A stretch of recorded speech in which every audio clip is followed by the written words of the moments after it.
نحمده ونستعينه ونستغفره ونعوذ بالله من شرور أنفسنا ومن سيئات أعمالنا من يهده الله فلا مضل له ومن يضلله فلا هادي له وأشهد أن لا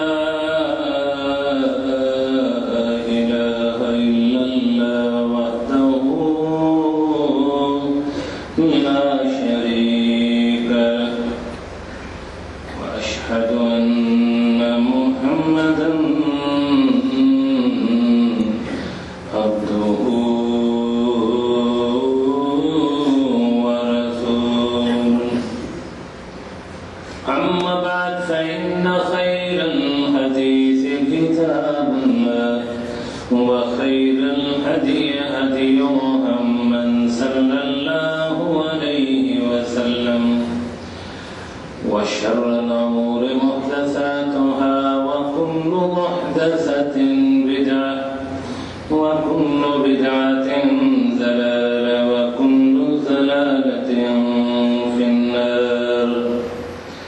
أعوذ بالله من الشيطان الرجيم. بسم الله الرحمن الرحيم. اذهبوا بقميصي هذا فألقوه على وجه أبي يأت بصيرا وأتوني بأهلكم أجمعين. یوسف علیہ السلام نے اپنے بھائیوں سے کہا کہ یہ میری قمیص لے جاؤ اور میرے باپ کی آنکھوں کو اس کے چہرے کو لگانا. یأتی بصیرا تو ان کی آنکھوں کی بینائی واپس آ جائے گی. وَأْتُونِي بِأَهْلِكُمْ أَجْمَعِينَ اور اس کے بعد اپنے تمام گھر والوں کو لے کر میرے پاس آ جانا. حمد ثنا اللہ جل شانہ کے لیے درود و سلام سید الانبیاء امام المرسلین حضرت محمد صلی اللہ علیہ وسلم. معجزہ جو نبیوں کے ساتھ خاص ہوتا ہے. معجزے سے مراد معنی ہے معجزہ عربی میں کہ خارق العادہ، کوئی ایسا کام جو عادت سے ہٹ کر ہو اس کو معجزہ کہتے ہیں. آنکھوں پر قمیص رکھنے کپڑے رکھنے سے کبھی بینائی واپس نہیں آتی، لیکن یہ کیونکہ عادت سے ہٹ کر چیز ہے. یہ یوسف علیہ السلام اللہ کے نبی تھے، یہ ان کے معجزات میں سے. فرمایا کہ میری قمیص لے جاؤ اور جا کے میرے باپ سے کہنا کہ اپنے چہرے پر پھیر دے. جو میری جدائی میں رو رو کے نبینا ہو چکا ہے اس کی بینائی واپس آ جائے گی، آنکھیں درست ہو جائیں گی. یہ یوسف علیہ السلام کے معجزات میں سے ہے. ایک نمبر اگلی بات سنیں کہ یہ نبی 40 سال سے روزہ رہا، کونے میں بیٹھا رہا، خبر نہیں. عزیز مصر بن گیا، خبر نہیں. لیکن جب قافلہ قمیص لے کر چلا تو یوسف علیہ السلام فرماتے ہیں آج مجھے میرے یوسف کی خوشبو آ رہی ہے. یہ بھی معجزات میں سے. اور یہ نقطہ ایک اہم ترین ہے کہ جس کی سمجھ میں آ جائے انشاءاللہ بیڑا پار ہو جائے. اللہ چاہے تو چند کلومیٹر کے فاصلے پر پتہ نہ چلے فاصلے پر کہ میرا یوسف کنویں میں پڑا ہے، اور اللہ رب العزت چاہے تو نبی کو سینکڑوں میلوں سے خوشبو کا پتہ دے دے۔ یہ معجزے اللہ رب العزت کے ہاتھ میں ہیں، جب چاہے وہ ظاہر کر دے۔ نبیوں کے، رسولوں کے، اولیاء کے ہاتھ میں معجزے کرامات نہیں۔ جب اللہ رب العزت چاہے کام لینا اپنا ان سے، یا ان کی فضیلت اور مقام کو بیان کرنا چاہے، جب چاہے ظاہر کر دے۔ نبی کہہ رہا ہے کہ مجھے آج اپنے یوسف کی خوشبو آ رہی ہے، اگر تم مجھے پاگل نہ سمجھو۔ تو انہوں نے کہا کہ 40 سال کے بعد بھی تیرے دل میں ابھی یوسف کی محبت کی کمی نہیں آئی۔ قرآن فرماتا ہے کہ جو آدمی یہ قمیص کرتا لے کر پہنچا، قرآن کی فصاحت و بلاغت دیکھو، فَلَمَّا جَاءَ الْبَشِيرُ أَلْقَاهُ عَلَى وَجْهِهِ، جب وہ بشیر اصل میں مفسرین کہتے ہیں یا تو اس آدمی کا نام تھا جو قمیص کو لے کر پہنچتا ہے، اور یا خوشخبری دینے والے کو بھی بشیر کہتے ہیں۔ یہ دو تفسیریں ہیں، یا تو آدمی کا نام بشیر تھا، یا پھر وہ خوشخبری دینے والے آدمی کو بشیر کہا۔ یوسف علیہ السلام کے باپ یعقوب نے اپنے بیٹے کی قمیص کو اپنے چہرے پر پھیرا، فَرَتَدَّ بَصِيرًا، آنکھوں کے بہائی واپس آ گئے۔ تو پھر کہنے لگے قَالَ أَلَمْ أَقُل لَّكُمْ إِنِّي أَعْلَمُ مِنَ اللَّهِ مَا لَا تَعْلَمُونَ، میں تمہیں کہا نہیں کرتا تھا کہ میں اللہ کا نبی ہوں اور میرے پاس کچھ ایسی خبریں پہنچتی ہیں جن کا تمہیں علم نہیں۔ یہ اشارہ کر دیا کہ یہ خبریں بھی مجھے میرا رب ہی پہنچاتا تھا۔ جب بھائیوں نے دیکھ لیا کہ جو گناہ کیا وہ ظاہر ہو گیا، اسی وقت اپنے رب کی طرف رجوع کیا، کہنے لگے کہ ہمارے والد محترم ہمارے لیے دعا کرنا کہ اللہ ہمارے گناہوں کو معاف فرما دے۔ تو کہنے لگے قال سوف استغفر لكم ربی انه هو الغفور الرحیم، میں اپنے رب سے سوف، عربی زبان میں کہتے ہیں کہ اب نہیں، تھوڑی دیر کے بعد دعا کروں گا۔ کہتے ہیں مفسرین یا تو یعقوب علیہ السلام نے سوچا کہ رات کی تنہائیوں میں تہجد کے وقت دعا کروں گا کہ اس وقت دعا زیادہ قبول ہوتی ہے، یا پھر کیونکہ یہ حقوق العباد میں گڑبڑ تھی، میں اپنے بیٹے یوسف سے مشورہ کر کے دعا کروں گا کہ انہوں نے تیرے اوپر ظلم کیا، کیا ان کے لیے دعا کرنی، ان کے لیے دعا کرنی چاہیے یا نہیں۔ بنی اسرائیل کی ایک روایت ہے کہ جب یہ بشیر خوشخبری لے کر پہنچا، اس میں یہ بھی تھا کہ تیرا بیٹا جس کے لیے تو 40 سال سے رو رہا ہے وہ زندہ ہے۔ اس سے بڑی سعادت مندی اور خوشی کی بات اور کون سی ہو سکتی؟ اور زندہ ہی نہیں بلکہ وہ عزیز مصر بھی ہے، یہ اس سے بھی بڑی بات۔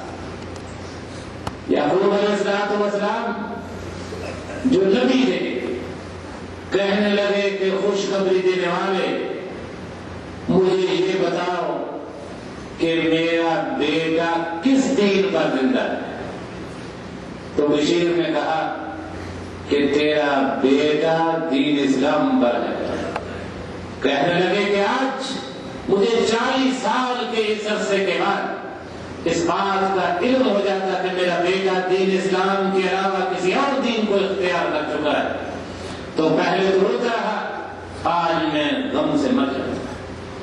اس لیے دین اسلام یہ تمام نبیوں کا دین رہا اور ہمیں اسی دین پر ہی فخر کرنا چاہیے کہ اللہ رب العزت نے ہمیں مسلمان بنایا اور مسلمانوں کے گھر میں پیدا کیا۔ کیا کہہ رہا ہے کہ اگر ہم ہندو ہوتے تو ساری زندگی دیویوں کی پوجا کرتے مر جاتے، سکھ ہوتے تو کیا کرتے، امیر کروڑوں پتی ہوتے، جاپان میں پیدا ہوتے، اور کوئی رب نہیں، کوئی معبود نہیں، جانوروں کی طرح زندگی بسر کر رہے ہیں۔ باپ نے وعدہ کیا بیٹوں سے کہ میں تمہارے لیے دعا کروں گا، پھر اور بات کہی، کہنے لگے فلما دخلوا على يوسف آوى إليه أبويه وقال ادخلوا مصر إن شاء الله آمنين۔ اور جس وقت وہ یوسف کے پاس پہنچے تو اپنے والدین کو احترام کے ساتھ بٹھایا۔ بعض لوگ کہتے ہیں تو یوسف علیہ السلام کی ماں تو مر چکی تھی، لیکن یہاں قرآن نے لفظ والدین استعمال کیا ہے، اس میں مختلف تفسیریں ہیں، ذرا غور سے سننا زندگی میں دوبارہ شبہ نہ پڑے۔ کہتے ہیں کہ یوسف علیہ السلام کی پہلی بیوی یوسف کے چھوٹے بھائی بنیامین کی وفات کے بعد، پیدائش کے بعد وفات پا گئی، تو یعقوب علیہ السلام نے اپنی سالی سے شادی کر لی جو انہیں کی بہن تھی، پہلی بیوی تھی۔ تو ایک بات یہ بات بعض مفسرین نے کہی ہے، لیکن امام طبری ابن کثیر کہتے ہیں کہ یہ بات صحیح نہیں۔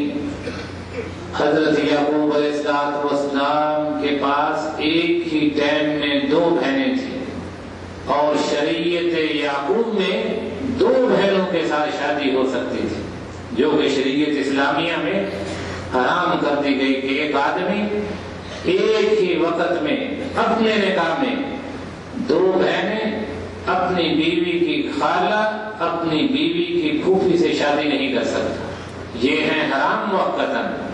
لیکن ابن کثیر اور طبری کہتے ہیں کہ زندہ تھی، اور اس وقت جب یوسف علیہ السلام مصر میں تھے وہاں یہ بھی پہنچی، اللہ عالم۔ اس کے بعد قرآن فرماتا ہے وَرَفَعَ أَبَوَيْهِ عَلَى الْعَرْشِ وَخَرُّوا لَهُ سُجَّدًا۔ یہ سورہ یوسف کا سارا نچوڑ ان آیات میں اللہ رب العزت نے بیان فرمایا کہ اپنے ماں والدین کو اوپر جگہ پر، چبوترے پر، ممبر پر بٹھا لیا، اور سب اس کے سامنے یوسف علیہ السلام کے سامنے سجدے میں گر گیا۔ اور یہ بھی بات یاد رکھنا کہ یہ سجدے کی طرح ہے، اور سجدہ تعظیمی ہے۔ شریعت یعقوب میں بڑوں کو احترام کی خاطر سجدہ تعظیمی کرنا یا جھک جانا جائز تھا، لیکن ہمارے آقا علیہ السلام سے پوچھا گیا کہ یا رسول اللہ کیا ہم آپ کے سامنے جھکا کریں؟ آپ نے فرمایا لا۔ کیا ہم آپ کو چوما کریں؟ آپ نے فرمایا لا، بس میرے ساتھ مسافہ کیا کرو۔ اور آپ نے فرمایا کہ اگر اللہ کے علاوہ کسی کے سامنے جھکنا یا سجدہ کرنا جائز ہوتا تو عورت بیوی اپنے خاوند کو کرتی، لیکن شریعت اسلامیہ میں اللہ کے علاوہ کسی کے سامنے رکوع کرنا، جھک جانا، سجدے کرنا، یہ سب حرام قرار دے دیے ہے۔ جھک کے سامنے سجدے میں پڑے ہیں۔ تو یوسف علیہ السلام اس وقت کچھ ان احسانوں کا تذکرہ فرماتا ہے جو اللہ رب العزت نے ان پر فرمایا۔ کہتے ہیں وَقَدْ أَحْسَنَ بِي إِذْ أَخْرَجَنِي مِنَ السِّجْنِ۔ کہتے ہیں میرے اللہ نے میرے اوپر احسان فرمائے کہ جس وقت میں جیل میں تھا مجھے جیل سے نکال دیا۔ مفسرین کہتے ہیں کہ یہاں جیل سے پہلے کنویں میں گرے تھے، کنویں کا ذکر نہیں کیا۔ کیوں؟ کہ کنویں میں گرانے کا سبب اس کے بھائی بنے تھے، اس لیے کنویں کا ذکر نہیں کیا۔ کیا 40 سال کے بعد ان بھائیوں کی اپنے باپ کے سامنے ملاقات ہو رہی ہے، اگر میں نے کنویں کا ذکر کیا تو شرمندے ہو جائیں گے، ان کی شرمندگی کی وجہ سے میرا باپ بھی پریشان ہو جائے